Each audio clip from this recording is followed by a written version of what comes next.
ఈ లైన్లో చదవండి, రాజు అని ఆయన ఎప్పుడు అన్నాడో అక్కడ కలవరం, రాజు అనే టాపిక్ ఎప్పుడు వచ్చినా, రాజు అనే మెసేజ్ ఎప్పుడు వచ్చినా అప్పుడు కలవరం. ఇప్పటికీ అది కొనసాగుతుందా లేదా? రైట్? రాజు గురించి ఎవరు ఎత్తి మాట్లాడిన వాళ్ళ నోరు మూసేయడానికి ఇప్పటికీ సిద్ధపడుతున్నారు లేదా? ప్రవీణ్ పగడాల అన్నయ్య గారి మరణం మన జీవితాలను ఎంత కదిలించేసిందో నేను ప్రత్యేకించి చెప్పక్కర్లే. ఒక్కసారి ఆలోచించండి, రాజు గురించి ఆయన మాట్లాడిన ప్రతి మాట విశేషమైంది, కానీ ఆయన క్యారెక్టర్ అసోసియేషన్ చేసి ఆయన క్యారెక్టర్ని మొత్తానికి నాశనం చేసేసి ఆయన మాట్లాడిన మాటలకు విలువ లేకుండా చేసేసారు. చూసారా? అది మనసుకు చాలా కష్టం అనిపించిందండి. వైజ్ పర్సన్ అండి ఆయన, అద్భుతమైన చక్కని పరిచర్య చేసినాడు. ఒక సందర్భం చెప్తాను నేను.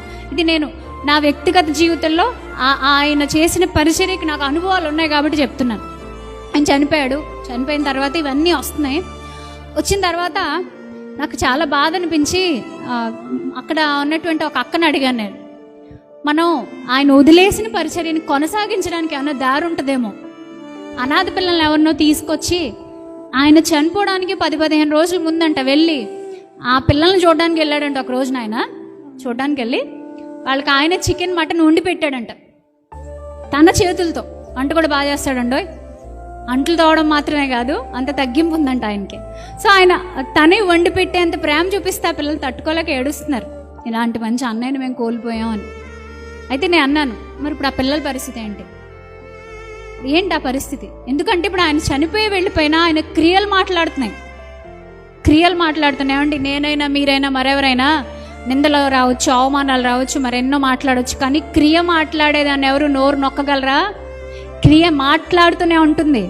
నేను ఎప్పుడు చెప్తూ ఉంటాను ఒక మాట, మనం చెప్పే ప్రసంగం కంటే మన బతుకు ఎక్కువ మాట్లాడాలి, మనం చేసిన పని ఎక్కువ మోగాలి.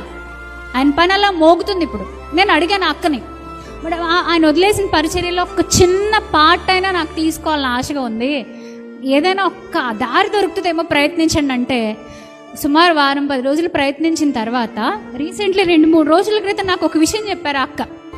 ఏమంటే, అమ్మ ఆయన ఎక్కడైనా ఒక చిన్న పిల్లల్ని తీసుకుని వాళ్ళకి అన్నం పెట్టినా, వాళ్ళని ఒకవేళ అనాథ పిల్లల్ని పోషిస్తున్నా వాళ్ళకంటూ ఒక అకౌంట్ పక్కన పెట్టేసి వాళ్ళు ఎన్నాళ్ళు పోషింపబడాలో దానికి సంబంధించినటువంటి పనంతా చేసి పెట్టేశాడంట.